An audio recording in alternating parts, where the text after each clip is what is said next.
Hi, this is Preacher Corner from New Hunter Church of Christ, because we're at the Evangelical Friends Church. We usually do this all the time on every Tuesday.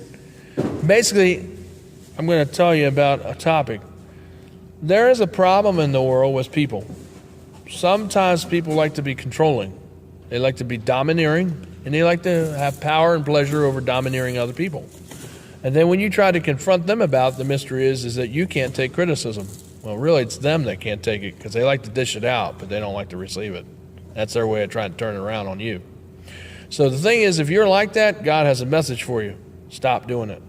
If you don't reprogram your wiring, you're not going to be in heaven, because God won't tolerate a controlling person up there. So if you have a Satan demon in you that wants to have control, that's from the devil. So you need to start thinking of others first and yourself last. I always take to mind the acrostic named JOY. It's J-O-Y. It's a pretty name, but it has a meaning. Jesus first, others second, and yourself dead last. Always remember that, because that's so important. If you're in control and you try to control other people, you're not thinking about nobody but yourself. So if you're like that and you're getting mad and you're hearing this, if you're at church and you may be like that, I'm not picking on you. I'm trying to help you, because I love you and I don't want you to go into hell spiritually because of that issue. Pride is the main motivator behind controlling behavior. I was attacked this morning on Facebook by one person to start off with, then 3 other people joined in at the end. It felt like there were like 3 bulldogs ganging up on me. So I kind of lost my cool. As a preacher, I didn't get ugly, but I did say some stuff on there to tell them, hey, you need to stop, because I'm done with the conversation. I said, you got to stop getting the last word in there. It's not necessary. All I'm asking is for a donation for my logo software. If you want to simply help, then help. If you don't, then don't help. But don't badger me or try to dissect me or analyze me, because controlling people do that. And then they like to rationalize it, and they like to be nice, but they're not really helping at all. They just want to stir it up and get it going, because they want to get that last word in there. And they like to get everybody that's controlling like them. They all get together like a huddle, like a team, like a bunch of dogs. That's how you see picture. That's a good analogy of controlling people, because that's how they get. They like to huddle in their own little group, and everybody agree with the same mindset, and they want to attack everybody because they think they're always right, and they only see it one way. The only thing is they don't see it any other way. They only see it their way. Another thing they always like to do is their mouth is always moving, but they don't really listen too much. You ever notice that? So try listening more and don't talk so much. And don't think you got to always have the last word. Give other people a chance. Believe me, there's plenty of words to be said. And always be nice. If you're a preacher and a man or woman of God, act like it. And don't try to dominate or take away the conversation. It's not very nice. It's not God-loving. It's not Christ-like. And that's how I was treated this morning on Facebook. It was really mean. I'm going to report those people. I'm really thinking about it, because that was unfair to me. It was not right. It was very disrespectful. The way they were talking to me, telling me, how I'm living, saying things that aren't true, saying I'm using God as a way and using the church name to get donations, which is what churches do.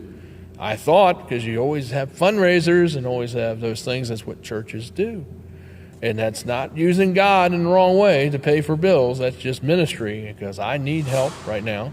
And I'm not trying to get money because I want to use God and use my church name for an excuse to get it either, like the controlling people said. That's not the issue at all. And yes, and I'm on the air. And the thing is, I want to say that if you're controlling, don't be selfish. Think about other people first. A good leader, Jesus was always like that. He was direct with people, because he had to sometimes take control when people weren't being nice to other people. And that's the way you have to be when you're not controlling sometimes. Because a lot of times you got to spell things out to people. Because controlling people, they're just because they're always talking, they don't hear half of what you're saying, even when you type it. Because their typing's always moving, they're always talking, they miss half of what's being said, so you got to keep spelling it out. So try to listen more and don't talk so much. If you're kind of domineering, class A kind of personality, stop it. Because it's not going to get you into heaven. Trust you. I'm not going to lie to you. God will throw you in hell if you don't stop that behavior. Michael DeSilvas, tip from Preacher Corner. Get rid of that controlling stuff. Get that pride out of there. You're going to end up in hell if you don't. I'll see you later. It's Michael DeSilvas. I don't mean the harsh. I'm just telling the truth about it. The real bare bones. I love you. Please donate. Please subscribe down below. and let me know what you think. And not mad at the Church of Christ. I'm just tired of people treating me and walking all over me, and I'm tired of people respecting me. They want me to give them respect. It needs to be a two-way street. That's the way I was raised, and that's the way everyone else I thought was raised. And that goes true online, too. So if they want to say, I went too far, maybe I did a little bit, but they went too far, too. And they weren't being godly. That's why I said they weren't godly preachers, because they were men of God. They wouldn't be talking that way, crucifying me and degrading my character and making me look like I'm doing something wrong and making accusations and I'm doing things that I'm not doing and being falsely accused. That is not Christian. Yeah, I know I could cancel logos, but you know what? That doesn't solve the problem, because I'm not going to get the money back I put into it. So I'm not going to cancel logos. God's going to provide a way, and he will. It won't be through you all who made those comments. But you know what? Somebody else will, because other people see what I'm doing, and they believe in what I'm doing, and they like it that I have a church, and they want to help.